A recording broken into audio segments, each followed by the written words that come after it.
Rodrigo Abud, mais uma baita aquisição aí, que bom que você veio para explicar, porque tem coisas que faltam para a gente entender desse fato relevante, mas agora vai ficar tudo mais claro. Bom dia, né? Estamos gravando aqui sexta-feira. Bom dia, obrigado pela participação mais uma vez.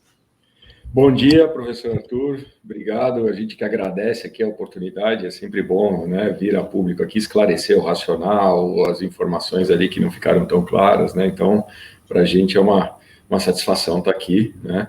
Ainda mais falando de uma aquisição tão importante, tão emblemática para a gente, tá? A gente está muito satisfeito com o resultado aí da semana com essa aquisição, porque ela representa muito bem no nosso na nossa concepção, o que é a estratégia e a característica do PVBI, tá? Então, vamos lá.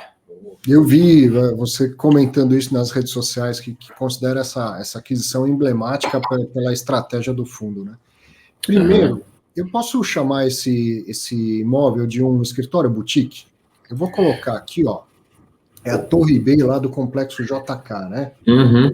É um imóvel, é um prédio menor, diferente, não é um espigão, não é uma torre e tal. Posso considerar isso um escritório boutique dentro do complexo? Olha, eu acho que podemos, né? Apesar de que assim, ele é menor em altura, né? Ele tem 30 mil metros quadrados, né? Então ele é equivalente ali às outras torres, né? Que são mais verticais. Ele tem um diferencial que é uma coisa que é muito difícil da gente ver em São Paulo, que é uma laje de 5 mil metros quadrados. Tá? Então tem muitas empresas que buscam isso com aquela eficiência, né? De ter todo mundo no mesmo andar, todo mundo se olhando, open space. Então você consegue fazer um negócio muito diferenciado ali, tá? Então são lajes, são 6 lajes basicamente de 5 mil metros quadrados, tá? Coisa que não tem, né? Então, assim, em termos de racional da aquisição, para a gente fica muito satisfeito e ele representa muito bem as características e a estratégia do PVBI, né? Por quê? Ele tem a localização, tá? Que a gente sempre busca. Ele está aqui, para quem não é de São Paulo, ele está no eixo aqui da JK, Marginal Faria Lima, tá? Ele está 2 quadras da Faria Lima, JK, confluência com a Marginal, né? Então, uma localização extremamente diferenciada, ali, privilegiada em termos da micro-região, frente para o Parque do Povo, que tem se tornado aí o parque mais conhecido ali do que o pessoal chama do condado, né, de São Paulo. Exato. E assim, em termos, ele está de frente para uma estação do trem, por exemplo. Então, a gente tem transporte público, sabe? Tem alguns outros diferenciais que acabam sendo muito importantes. Então, na nossa concepção, é aquela localização 100%. Tá? Nós estamos a 2 quadras da confluência da Faria Lima com a JK, na confluência da JK com a Marginal, de frente ali para o SP Corporate, né, que é outra torre, outro complexo emblemático ali, né, o antigo Camargo Correia, o SP Corporate. Então, assim, localização perfeita. Tá? Qualidade, o edifício, a gente não precisa nem falar, AAA, com certificação LEED de sustentabilidade ouro, né? Lajes, como a gente falou aí no começo, 5 mil metros quadrados, que acabam sendo um diferencial. Muitas empresas hoje buscam cada vez mais uns prédios mais horizontais, tá? Então ele acaba sendo pequeno ali em termos de altura, mas muito grande em termos de tamanho de laje. 30 mil metros quadrados não é um prédio pequeno, para se ter uma referência, é o maior prédio do portfólio em si, tá? Ele é maior que o Faria Lima, ele é maior que o Park Tower, né? Ele é só mais baixinho, gordinho ali, mas ele tem todo o seu charme, né? Governança, a gente, apesar de ter comprado 20%, a gente tem uma opção ali de comprar outros 25%, mas, acima de tudo, a governança desse empreendimento, ele é regida através de um acordo de sócios com a BR Properties, que dispensa comentários, tá? Então, a BR Properties, talvez hoje, acho que é a maior companhia, Property Company, é listada na B3, né? Uma gestora de ativos reconhecida no mercado, tá? Presta os serviços de gestão patrimonial também, de property management, né? De administração predial, muito bem feito. Então, as decisões são tomadas em conjunto, nós, o colegiado, nós e BR Properties, uma empresa que a gente tem um relacionamento há muito tempo, confia muito na administração deles. Então, a gente tem governança também, né? Esses 3 itens aí, localização, qualidade e governança, atrai bons inquilinos, né? Então, a gente tem lá Johnson & Johnson representando aí mais de 80% da ocupação, Tá? Então, ela tem aí seus 20, quase 25 mil metros quadrados, ela tem mais de 80% da ocupação, e é um inquilino que dispensa também comentários, né? Em termos de rating, talvez uma das únicas indústrias AAA global, né? Em termos de classificação de rating, de capacidade de pagamento. Tá?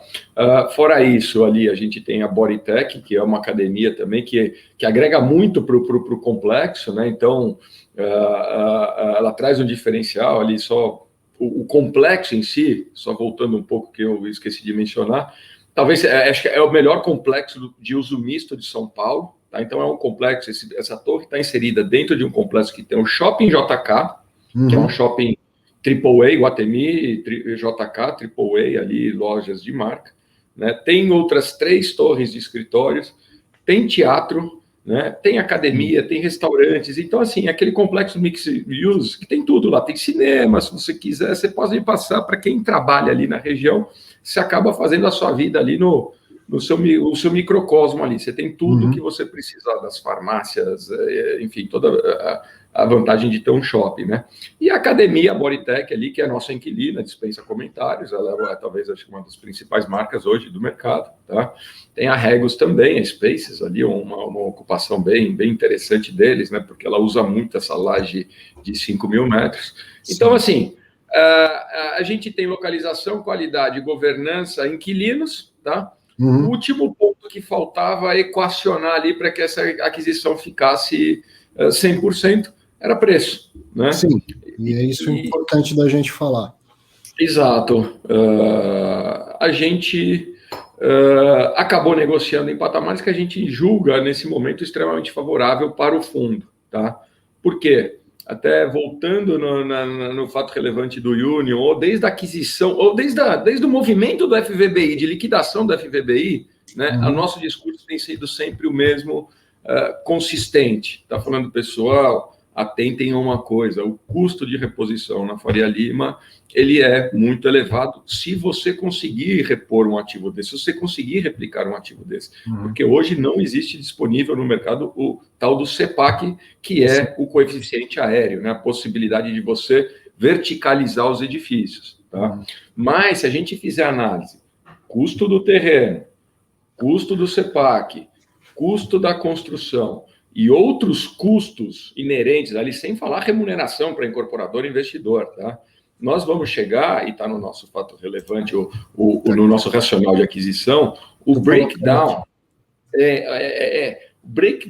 né? O custo seco de reposição está ali, ó, 30 mil reais o metro quadrado, praticamente, 29.851, tá? Isso em condições aí que a gente tem visto no mercado recentemente. Quanto custa um terreno? 33 mil reais o metro quadrado. Isso a gente está baseado em transações que ocorreram ali na região, que a gente até cita no racional. O CEPAC, nós estamos falando da última aquisição, do último leilão que teve de 17 mil reais o metro quadrado. Tá? Estamos trabalhando com o preço de leilão do último, o preço pago no último leilão, né? Custo de obra, o custo que a gente tem aqui visto, que a gente tem negociado, né, que tem acompanhado. Tá? Outros custos ali, estamos falando de gerenciamento da obra, enfim, tudo mais. Tá? Não estamos falando, podem ver ali no descritivo, não tem remuneração para o incorporador. Então, 29.800 hoje é o custo de reposição, de replicar um ativo desses. Pô, a gente comprou por 30.150 um edifício já alugado, já pronto, com as licenças, com as certificações, tudo.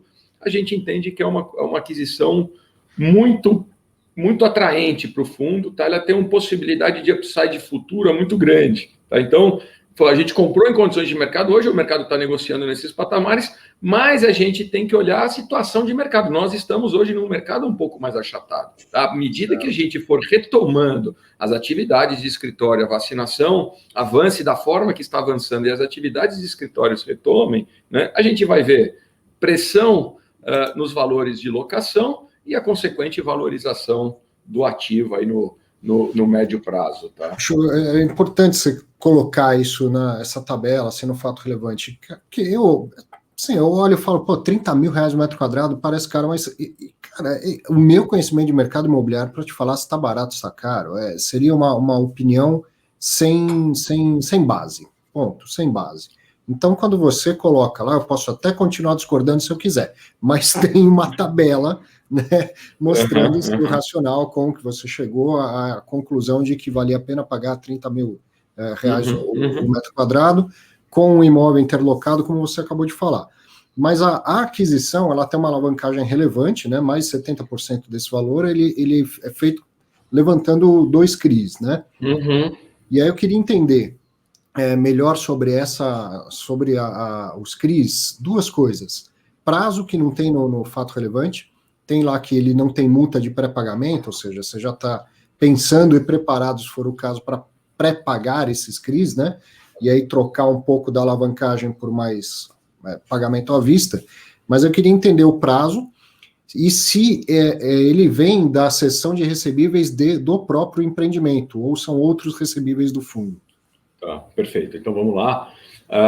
Bom, qual que foi o racional aqui da gente tomar esse CRI, né? Primeiro, assim, só recapitulando então os termos da transação, a gente tem a possibilidade de aquisição de 25% adicionais. Tá? Então, a gente comprou esses 20% porque era a nossa disponibilidade do caixa, tá? A gente negociou com eles uma possibilidade de aquisição de 25% adicionais. Então, qual foi o nosso racional aqui, tá?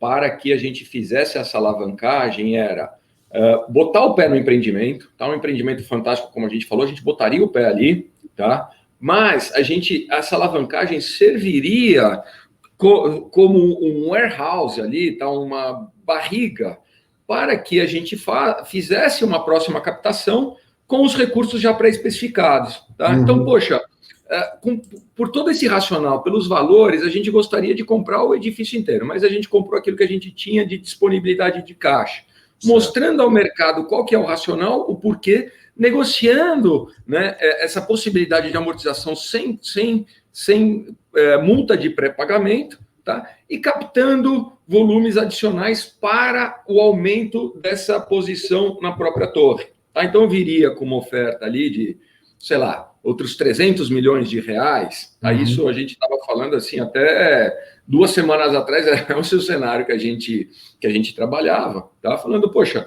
faço isso, mostro para o mercado, crio essa alavancagem, não é uma alavancagem que eu queira carregar, tá? Venho com uma oferta, quito o CRI, aumento a posição e vida que segue. Tá? Então, esse seria o racional. Porém, lógico, a gente fez uma análise do impacto dessa alavancagem, desses CRIs. Tá? Então, ele vem, o fluxo, né, dos recebíveis, eles fazem frente ao pagamento. Tá? A gente tem 2 anos de carência de principal, então durante esse período a gente paga só juros. Né? Então a gente tem esses 2 anos de carência do principal. A renda mínima garantida que foi negociada, esses 6,5%, não é por causa, não é aqueles mecanismos de maquiar valores, não como a gente vê em outras transações. Não, super importante entender isso também, porque um imóvel que está 99% locado, praticamente 100%, em tese não precisaria de uma renda mínima garantida. Então, explica para a gente essa composição de alavancagem, renda mínima garantida e um cap de 6,5%. O racional aqui, porque esse aqui é basicamente o cash on cash que a gente vê assim no ano no D0, tá? Esses 6,5. Na nossa concepção, tem upside ali no aluguel. Tá? Então a gente comprou projetando que esse aluguel a gente consiga aumentar em termos reais. Tá? Então a gente não comprou porque a gente está feliz com 6,5. Compramos porque eu acho que o aluguel médio está baixo, que a gente consegue aí, à medida que a gente for retomando as atividades, a gente consegue repassar um ganho real para esse aluguel. Aí o nosso racional também mostra, olha, os aluguéis comparáveis na região de edifícios de qualidade estão entre 185 a 230, se eu não me engano, que está no nosso racional, que é o que a gente tem visto de transações aqui no eixo Faria Lima JK. Tá? Então não é que a gente está satisfeito, fala, pô, 6,5 é o target de aquisição. Não, é o mesmo racional lá do FL 4440. O aluguel que está errado, a gente vê upside no aluguel. Mas, né, e o aluguel hoje no Cash on Cash é muito próximo disso. O que a gente negociou com a BR e falou, olha, só o que eu quero é previsibilidade do fluxo de caixa dos próximos 3 anos. Tá? Então, para você está confortável com o contrato, com o diálogo que você tem hoje com os inquilinos? Pô, tem alguma negociação? Alguém está pedindo para reduzir, para devolver a área? Não. Então tá bom, você me garante por 3 anos? Eu vou sem problema nenhum, não me custa nada, né? Eu te garanto pelos 3 anos essa previsibilidade aí dos 6,5 e vamos buscar o upside junto. Tá? Mas no E caso aí, do CRI, se por acaso um inquilino devolver e tal, mudar de ideia e tal, isso impacta o fluxo do CRI? Quer dizer, as receitas que foram cedidas para esse CRI são as dos contratos de locação do próprio ativo? são os contratos de locação do ativo, tá? A gente tem penalidades muito grandes também, tá? Então, assim, quando a gente olha esses 24 meses que a gente tem de carência, tá? Basicamente, a gente tem 18 de multas de rescisórias ali, tá? Então, o fluxo aqui, ele tá preservado, tá? Uhum.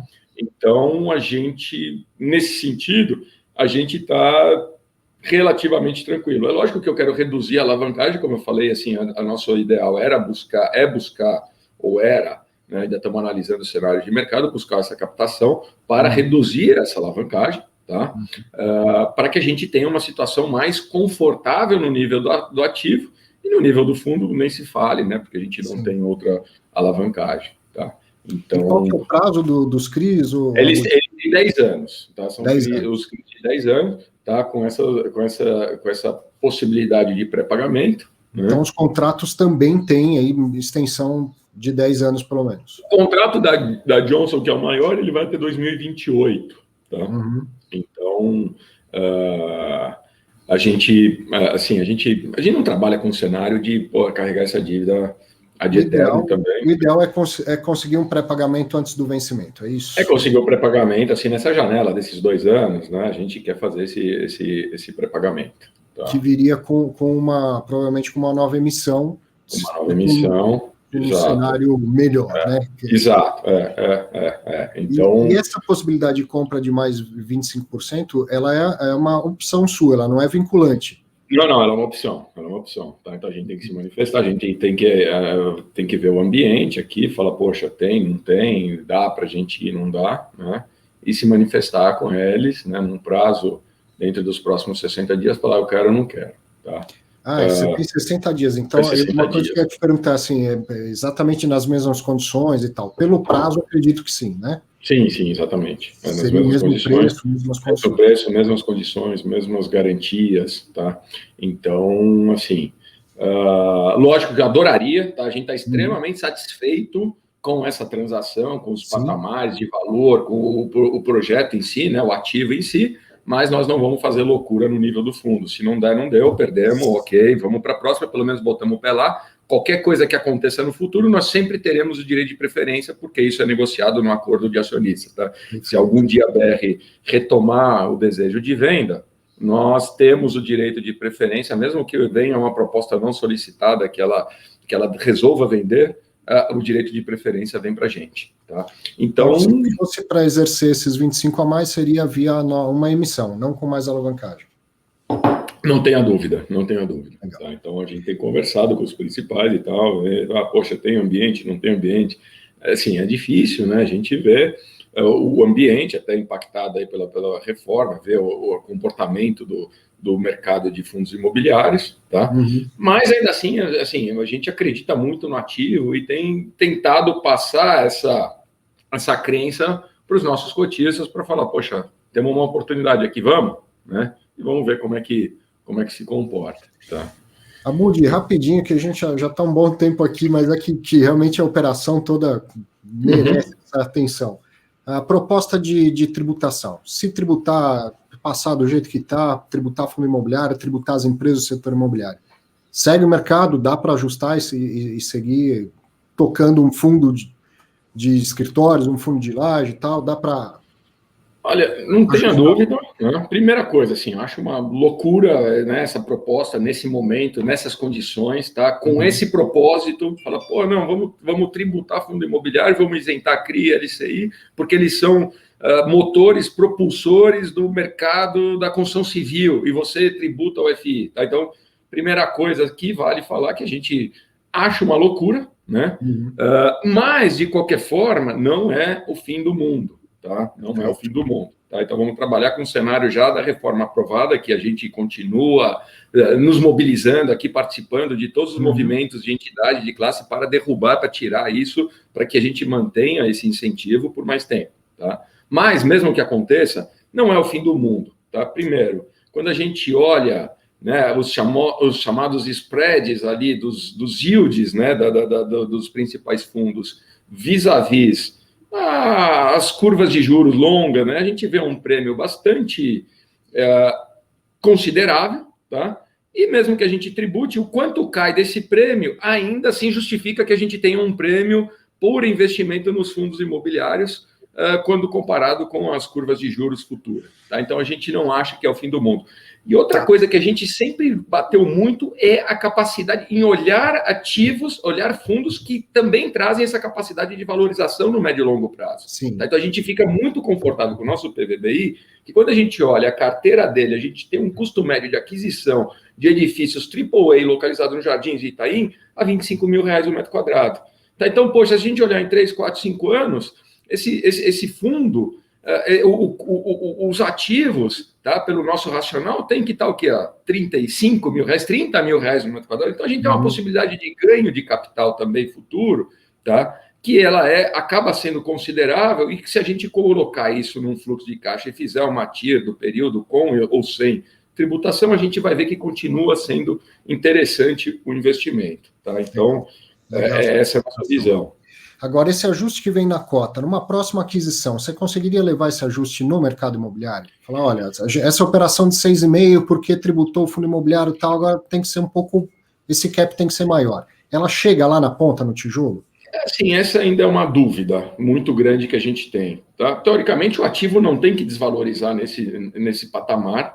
Tá? Você tem outras fontes de recursos, de financiamento, de capital, inclusive. Tem investidores, aí os fundos de pensão, os family offices, os investidores estrangeiros, que não foram impactados por isso, eles podem falar, pô, não, se você acha que os R$30 mil que você pagou tem que ser reajustado para baixo em 15%, você está falando que o ativo vale R$27 mil o metro quadrado, obrigado, eu não vendo para você, eu vendo para outro comprador que não teve esse impacto e que continua pagando os 30 mil.